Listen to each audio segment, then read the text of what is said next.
Graphics said 2014 already.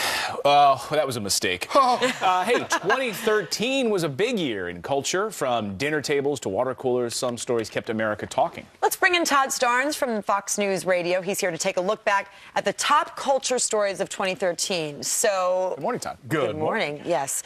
Let's start with your favorite.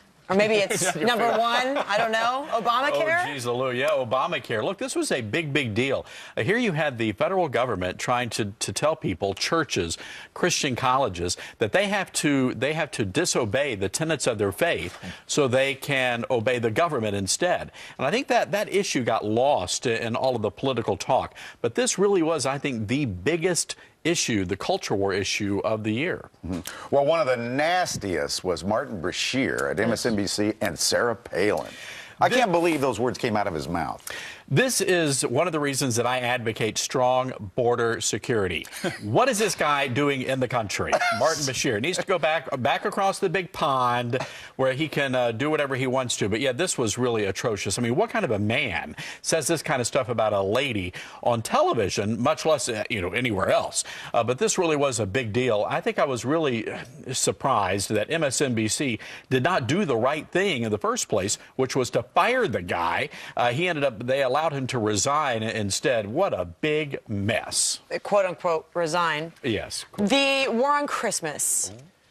Yes, this was, this was really strange. Last year, we sort of slacked off. This year, the war on Christmas bunker here at Fox News Channel, boy, we were going full guns. Is it getting worse? It really is. And just to give you just a very recent example, over the past couple of days, we have now had 5 reports of instances at Veterans Administration hospitals across the country where Christmas cards were not allowed inside. In one instance in Georgia, a group of kids came in, wanted to sing Christmas carols. They said no religious carols. They gave the kids, get this, a government-approved list of Christmas carols. I'd like to see that. Winter Wonderland. Did they have to change the lyrics of Silent Night? Rudolph, yes. Yeah. Unbelievable. Number 4 on your list here, Todd, is the battle over religious liberty in the armed forces, something you were just touching on a little bit there.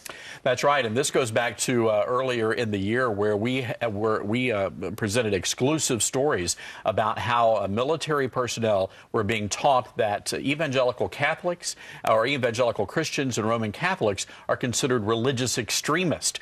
They were taught that groups like the American Family Association and Family Research Council, we just had Tony Perkins on, were examples of domestic hate groups. It wasn't until after our reports aired that the Secretary of the Army came out and ordered those diversity classes canceled until they could figure out what was going on. But there is a serious battle being waged in the military right now on the religious liberty front. And finally, if you haven't heard by now, Duck Dynasty, Phil Robertson will be back on the air. I am so happy. I was a Duck Dynasty fan before Duck Dynasty was cool. And look, I think at the end of the day, what we had here was this one central issue that has yet to be addressed. Do gay rights trump religious rights? That's going to be the issue moving forward. And I believe the Duck Dynasty incident, this debacle, really elevated that discussion to the national platform. It'll be interesting to see how this story plays out through the year. Happy New Year. Happy New Year, guys. See you. Thanks so Good much, to Todd. see you. Appreciate it.